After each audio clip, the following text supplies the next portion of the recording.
Students, आज हम पढ़ने वाले हैं क्लास 10th की जो इंग्लिश की बुक है फर्स्ट फ्लाइट, उससे जो पोइट्री सेक्शन है उसकी पोएम नंबर 3, जिस पोएम का नाम है a tiger in the zoo.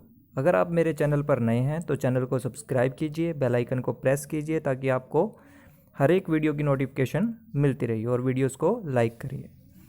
तो चलिए हम शुरू करते हैं। देखिए, a tiger in the zoo, ये जो पोएम है ये किसने लिखी है? लेस्ली नॉरिस ने। और इस पोएम में जो लेस्ली नॉरिस हैं वो किसके बारे में बताते हैं? वो कॉन्ट्रास्ट करते हैं, मतलब कि तुलना करते हैं किसकी? एक टाइगर की, जब वो जू में होता है और जब वो जंगल में होता है। इन दोनों का कंपैरिजन वो करते हैं। तो ये जो पोएम है वो जू से जंगल तक और जंगल से जू तक इसी के इर्द गिर्द घूमती है ये सारी पोएम। तो चलिए हम इसको समझते हैं। He stalks in his vivid strips. The few steps of his cage on pads of velvet quit in his quit race.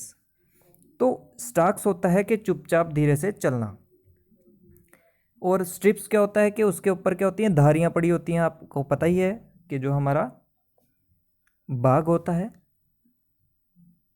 Vivid होता है कि गहरा और चमकदार होना। विविड का मतलब गहरा और चमकदार होना।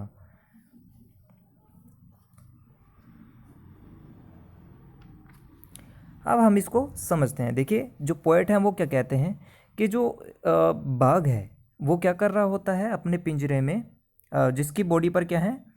विविड स्ट्रिप्स, यानी कि चमकदार, गहरी और चमकदार क्या है? स्ट्रिप्स, धारियां हैं। वो क्या कर रहा होता है? अपने पिंजरे में इधर उधर घूम रहा होता है, थोड़े थोड़े स्टेप रखकर चुपचाप क्या कर रहा होता है? पिंजरे में ही घूम रहा होता है। ऑन पैड्स ऑफ वेलवेट क्वेट, इस लाइन का मतलब है कि जो उसके पंजे हैं वो कैसे हैं? गद्दीदार। उन गद्दीदार पैरों से वो क्या कर रहा है? उस पिंजरे में चुपचाप घूम रहा है। इन हिज क्वेट रेज, और वो क्या है? बिल्कुल बहुत ज़्यादा गुस्से से भरा हुआ है, लेकिन फिर भी वो क्या है? शांत है, क्योंकि वो बेबस है, वो पिंजरे से बाहर नहीं आ सकता। He should be lurking in shadow, sliding through long grass near the water hole where plump deer pass.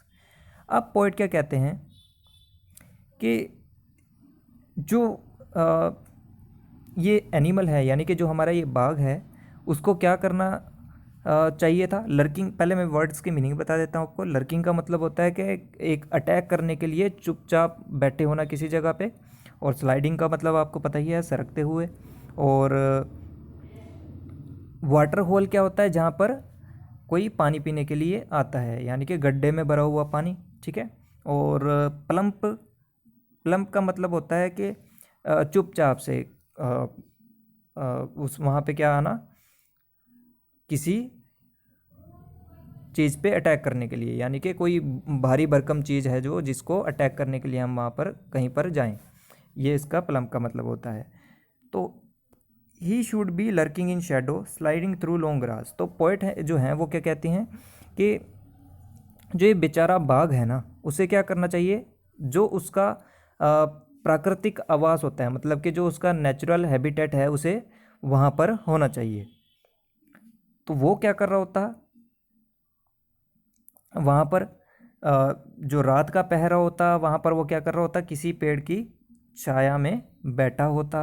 और क्या कर रहा होता कि जो लंबी लंबी घास है उस पर धीरे धीरे से चुपचाप सरक रहा होता। और वो किसी जानवर का या डियर लगा लीजिए, हिरन, उसके लिए वो क्या कर रहा होता? एक मोटे ताजे हिरन, हिरन के लिए क्या कर रहा होता? वहाँ पर वेट कर रहा होता। कहाँ पर वेट कर रहा होता? वाटर होल के पास, यानी जहाँ पर पानी इकट्ठा हुआ होता, ताकि वो पानी पीने आए और ये क्या कर ले? उस पर अटैक कर ले और उसे खा ले।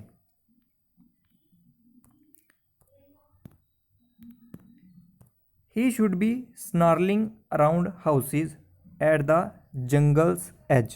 अब स्नार्लिंग क्या होता है कि गुर्राना, मतलब कि जैसे शेर आवाज़ निकालता है उसको बोलते हैं स्नार्लिंग। तो यहाँ पर पोएट जो हैं वो क्या कहती हैं कि अगर ये क्या करता, बाघ अपने शिकार को पकड़ने में असफल रहता, तो वो क्या करता, किसी गांव में जाकर या किसी जंगल के पास जाकर वो क्या कर रहा होता है, एक एज पर खड़ा होकर, जंगल के एक छोर पर खड़ा होकर, यानी एक किनारे पर खड़ा होकर क्या कर रहा होता, दहाड़ रहा होता। Bearing his white fangs his claws terrorising the village. अब बेरिंग का मतलब होता है मतलब कि दिखाना, और फैंग्स का मतलब होता है कि जो उसके तीखे दांत होते हैं उसे हम फैंग्स बोलते हैं। टेररियोराइजिंग होता है कि किसी को डराना। तो वो क्या कर रहा होता, गुर्राता हुआ यानी कि दहाड़ता हुआ उस जंगल के किनारे पे जाता, और वहाँ क्या करता, जो उसके सफ़ेद नुकीले दांत हैं और जो पंजे हैं उन्हें वो दिखाता हुआ इधर उधर घूम रहा होता। क्लाज मतलब पंजा, तो वो अपने पंजों को और जो वाइट नुकीले दांत हैं उनको इधर उधर दिखाते हुए घूम रहा होता। तो उससे क्या होता, गांव वालों में क्या हो जाता, एक आतंक आ जाता। तो इससे हमें एक बात पता लगती है कि अगर हम इन बाघों के लिए उनके जो प्राकृतिक आवास है, यानी कि उनका जो नेचुरल हैबिटेट है जहाँ पर वो रहते हैं, अगर हम उनको नष्ट कर देंगे तो वो कहाँ आ जाएंगे, विलेज की तरफ। किस लिए, भोजन को ढूंढने के लिए।